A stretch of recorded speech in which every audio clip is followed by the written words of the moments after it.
लेकिन इतने नहीं। तुम कमरे में जाओ, हाथों पर क्रीम लगाओ। तुम इस घर की बहू हो तो इसका मतलब ये नहीं कि सारे काम तुम खुद करोगी। तुम्हारी तीन ननद हैं, हम हैं तुम्हारी मदद के लिए, समझी? कशिश अब अपने कमरे में जाती है और हाथों पर क्रीम लगा लेती है। तो वहीं आज कई दिनों बाद काफी कड़क धूप निकली होती है, इसलिए निकिता कशिश को छत पर लेकर आ जाती है। क्या हुआ कशिश, तुम भी आ गई? आओ बैठो, मैं तुम्हारे सर की भी मालिश कर देती हूँ। हाँ कशिश, दीदी बहुत अच्छी मालिश करती हैं, सारा दर्द गायब हो जाता है। तुम जब तक मालिश करवाओ मैं नीचे से कुछ खाने पीने के लिए लेकर आती हूँ।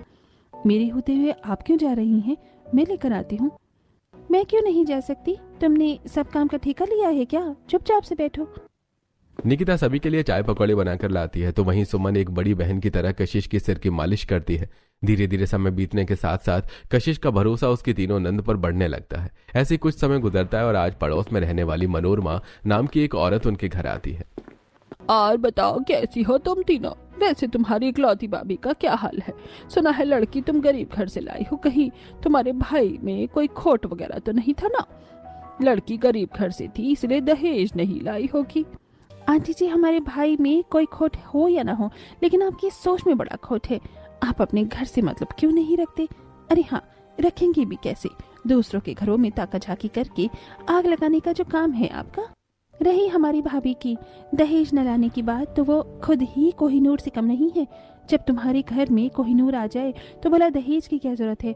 वो तो भिखारी को होती है, जैसे कि आप। श्रेया का जवाब सुनकर मनोरमा का मुंह बन जाता है और वो वहां से फौरन चली जाती है। तो वहीं कशिश जब सारी बातें सुनती है तो आज मुझे यकीन हो गया कि मेरी तीनों ननद मुझसे बहुत प्यार करती हैं। कशिश को अब अपनी नंद पर पूरी तरह से भरोसा हो जाता है। तो वहीं आज एक काफी अच्छे घर से श्रेया के लिए रिश्ता आता है, लेकिन इसके बावजूद भी श्रेया रिश्ते से मना कर देती है। ये देखकर कशिश, इतना अच्छा रिश्ता था तो फिर आपने शादी के लिए मना क्यों कर दिया? तुम तो जानते हो ना कि मेरी दोनों बहनों के साथ क्या हुआ है। निकिता का तलाक हो गया और सुमन दीदी इतनी कम उम्र में विधवा हो गई, तो वो बस राजू के सहारे जी रही हैं। ये सब देखकर मेरा शादी पर से भरोसा उठ गया है। श्रेया को परेशान देखकर कशिश को भी बिल्कुल अच्छा नहीं लगता।